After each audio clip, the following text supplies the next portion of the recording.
And this summit could have far-reaching and potentially devastating consequences. Here to discuss the latest developments on the summit is Republican Senator Marco Rubio, a key member of both the Senate Foreign Relations and Intelligence Committees. Good morning, Senator Rubio. Good morning, Martha. Thank you. You said you 100% support President Trump's decision to pull out of the North Korean summit, then the surprise meeting, the leaders of North and South Korea this weekend. And the president has now expressed optimism the June 12th meeting in Singapore could still happen. Do you think that's a good idea? Well, it all depends. It depends on exactly what it is that we should expect at the back end. I think the first thing we all have to do is stop pretending that we're dealing with the Soviet Union, the old Soviet Union, or that we're negotiating with Italy or France.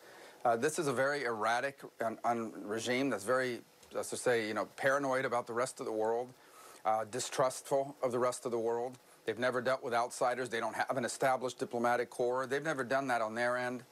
They have no history of it. And number two, we have a leader in Kim Jong-un who has almost an emotional attachment and a personal psychological attachment to these nuclear weapons. They make him feel prestigious. They make him feel powerful. And they have, quite frankly, been what his regime has been known for since he took over 7 years ago. The third is, and the most important of all of it is, can he really get rid of them? Because this is a man who has to figure out how to survive in power for 50-something years as a dictator, and is probably afraid that if he gets rid of these weapons, at some point, someone's going to take him out. And so that's why I think you're seeing this back and forth. From our perspective, the North Koreans ghosted us here for about 2 weeks after all this happened, and we didn't hear from them. There was no talk. You can't walk into the summit where their advance team didn't even show up. If they keep doing that stuff, you're really wasting your time, and more importantly, perhaps elevating them in a way that makes this situation even more dangerous. And you tweeted something on Friday that was interesting along those lines. Kim Jong-un stays in power through force and deception and believes nukes give him prestige and reduce chances of a U.S. attack. He never wanted a nuke deal. He wanted as much sanctions relief as possible without giving them up. Unfortunately, the options on dealing with him are narrowing. What do you mean by that the options are narrowing? Well, if you don't think you're ever going to be able to reach a deal where he gives up his missiles and gives up his nukes, then you're going to have to make a decision, which is where we've been the whole time, and that is, are you prepared to live in a world where someone like him possesses not just nuclear weapons, but the ability to hit the mainland of the United States? And if you're not, then you're going to have to do something to go after them at some point. And I'm not in favor of that. It's not something that I relish or just take lightly. I'm just telling you that could very well be the option we wind up with at the end. Because ultimately, I remain convinced that he does not want to denuclearize. In fact, he will not denuclearize, but he wants to give off this perception that he's this open leader, that he's peaceful, that he's reasonable. And that's why you see they basically stopped talking to us for 2 weeks. The president makes his decision, and all of a sudden, he shows up and has this meeting with the president of South Korea. And now they're talking peace again. And now all of a sudden, everything's moving. Senator, he did blow up, it appeared, parts of his nuclear facility. It's a show. He released 3 Americans? It's all a show. It's a show. Released 3 Americans that were innocently there, blew up a facility that was probably already damaged, with plenty of other facilities. Plus, here's the bigger point. The facility he blew up was a testing site. He can test this anywhere. They don't have to have a town hall meeting in North Korea to decide whether to test weapons. He can test them anywhere. In his mind, he thinks he has already proven not only that he's a nuclear power, but that he possesses long-range missiles, and that alone has given him, global standing. A meeting with the President of the United States is something the North Korean dictator elevates him to the status of world leadership, elevates him internally in a time where he's probably facing some significant internal discontent. Well, you call him, Senator, you call him a tyrant and a dictator. You've heard President Trump talk about him. Is he appeasing him too much, in your view? I think President Trump is trying to figure out how to get this guy to a negotiating table so they can negotiate. And I think his strategy, by and large, has unbalanced. It basically left the North Koreans off balance. They are usually the ones that are out there doing this sort of dramatic action and this sort of unpredictable action to set everybody off. The president has given them a taste of his own medicine.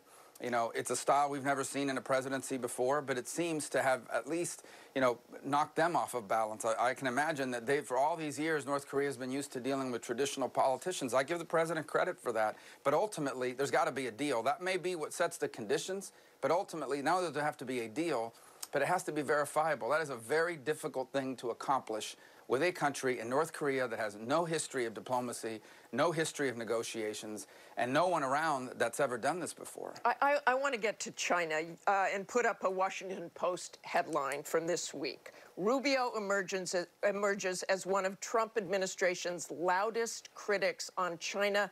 Let's talk about ZTE, that large Chinese telecom firm.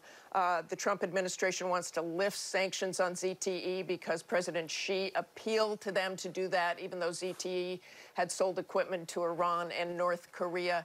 Is he appeasing China too much? So I talked to the president at length on Friday night, and I think I understand kind of where we're coming at this in different ways. For the president and for some of his administration, the ZTE issue is we're going to punish this company for breaking U.S. sanctions, and the punishment I'm going to inflict on them is more than anything the previous administration did, more than any other administration's ever done. And if this was just an enforcement function, I would agree with him. The difference between myself and the administration, then, is I don't just view the ZTE issue as a punishment on ZTE. I view it in the context of the larger China issue. China is trying to overtake the United States as the world's most powerful country. They're not doing it by out-innovating us or out-competing us. They are doing it by stealing. They steal our intellectual property.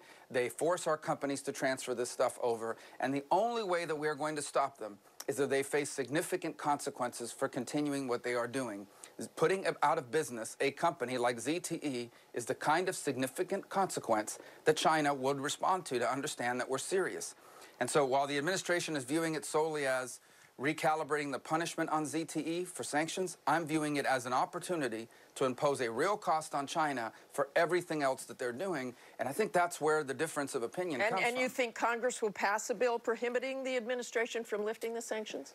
Well, I think Congress should pass a bill that goes further than just ZTE. I've already proposed the bill, and I'll propose language, and I think we can get it passed that basically prohibits this continuing transfer of U.S. technology to the Chinese by our companies under duress in key industries. China's told us what those industries are. It's called Made in China 2025.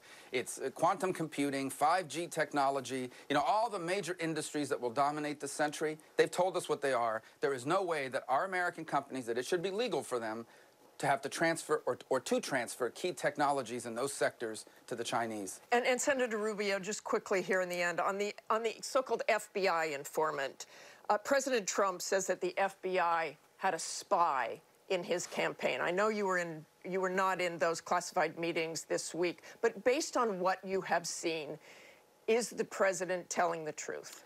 So I think the president is facing these, and his lawyers are reacting. They're responding to what they're facing and the things that are happening to them. I can tell you what I know.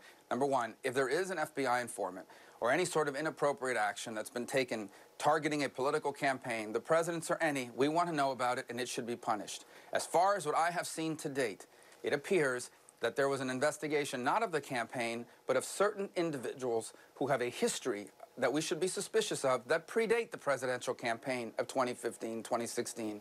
And when individuals like that are in the orbit of a major political campaign in America, the FBI, who is in charge of counterintelligence investigations, should look at people like that.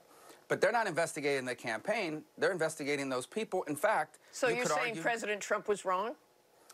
I have seen no evidence that those people were part of an investigation on the campaign.